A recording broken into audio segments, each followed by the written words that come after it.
So, Samsung, I have watched your event, the Unpacked event, in regards to the release of the new Samsung Galaxy S9, and I'm here to give my thoughts on this. I've been in the market for a new smartphone as of recently, as my iPhone 6s Plus has not given up, it's still going, but I am in need of a change. It's got the usual Apple quirks, which is normal, but I'm now looking to go back to the Android platform.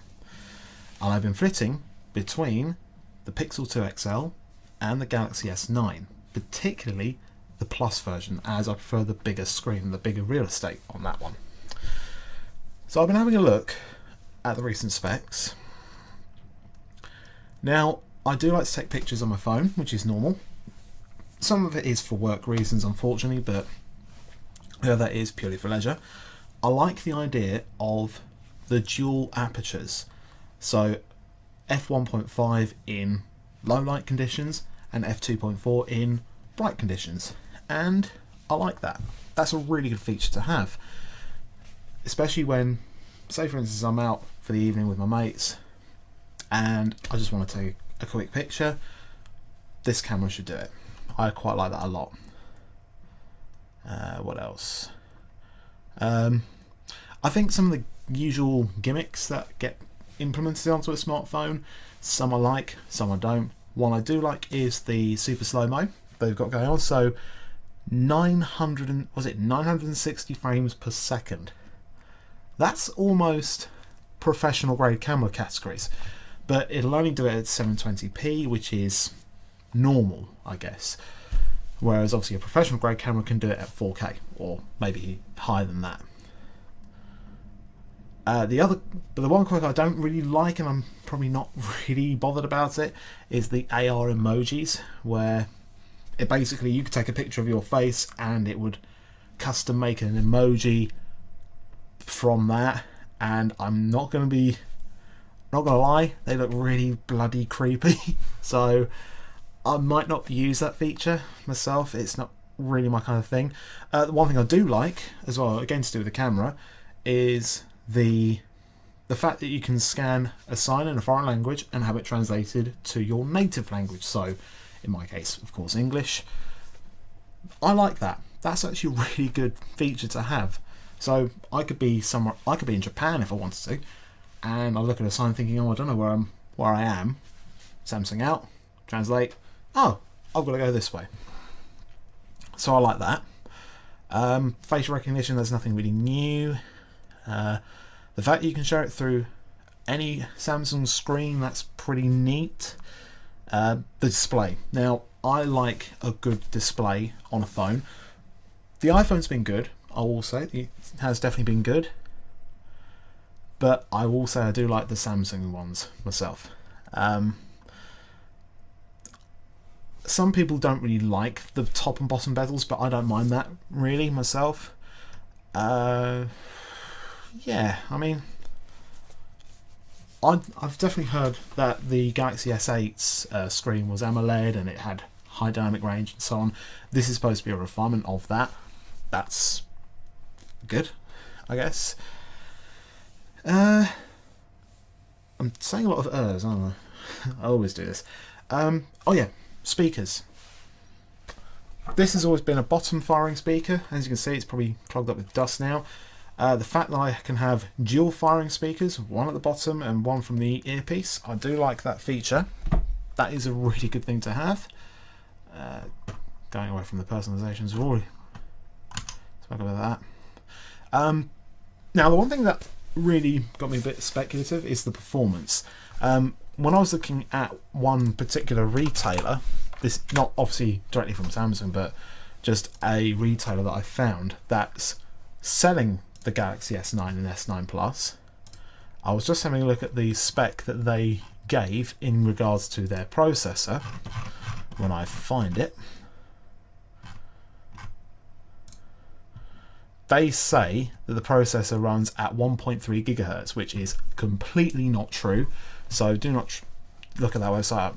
I wouldn't say trust it entirely, but that's what I think. But it's actually running for here at least the Exynos 9810 processor, of which can run at, so effectively it's an octa-core, but it's 2 quad cores kind of meshed together. One of them runs at 2.9 gigahertz, while the other runs at 1.9 gigahertz. Now that's bloody quick. Not being funny, that is seriously quick. On a phone, that is hugely impressive. And the RAM is, on the normal version, it's 4 gig, whereas the Plus version, it's 6 gig. Now I was actually having a look at a mainstream PC that you can buy in the shop from a local retailer. The average sort of processor has a dual core, maybe a quad core if you're lucky, and maybe 4 gig of RAM. This phone has 8 cores. That is, well, put it this way, that is the equivalent of, where have I put it? It's in my drawer somewhere. Here it is. That is more like that. That's my Ryzen processor that's going in my new PC build, and this is 8 cores at 3.6 gigahertz? Yeah, 3.6 gigahertz.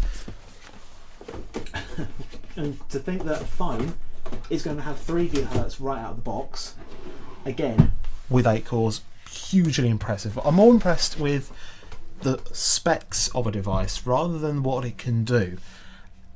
And the specs have won me over. I mean, if you're in America, you'll obviously get the Qualcomm Snapdragon processor, which is the 845.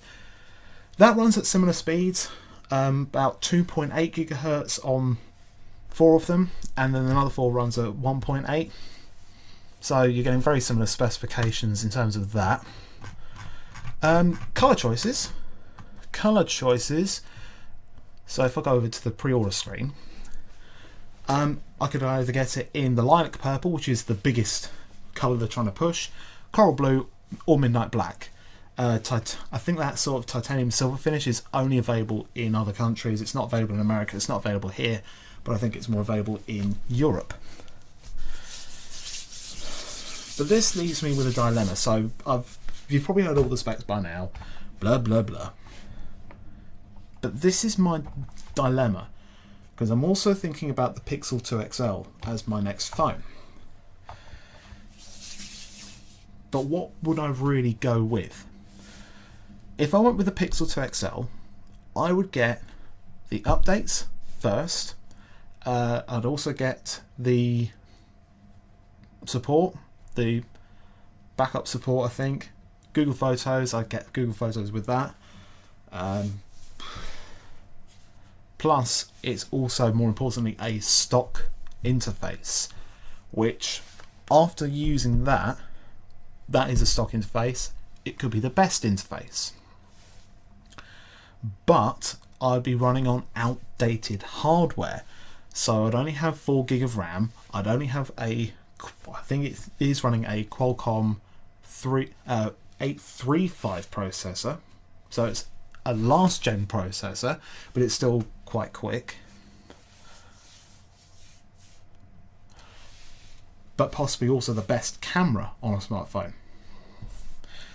Or I could go for the latest specs in the Galaxy S9, where I've got the latest processor, the fastest RAM, quite possibly the best screen on any smartphone out there.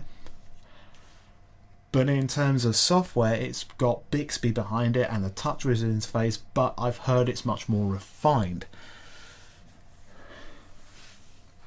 But in terms of updates, I probably won't receive the latest update of Android until much later.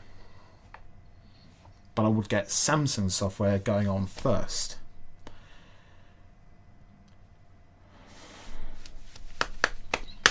That's a dilemma. I could potentially get the Pixel 2 XL right now, but I am so bloody tempted. No word of a lie, I am so tempted to pre-order the Galaxy S9 Plus. Really tempted to do it. But do I do it? Do I pre-order a Galaxy S9? Do I pre-order my first smartphone? Yeah. I'm sure I'll come to a decision at some point. I'm sure I will.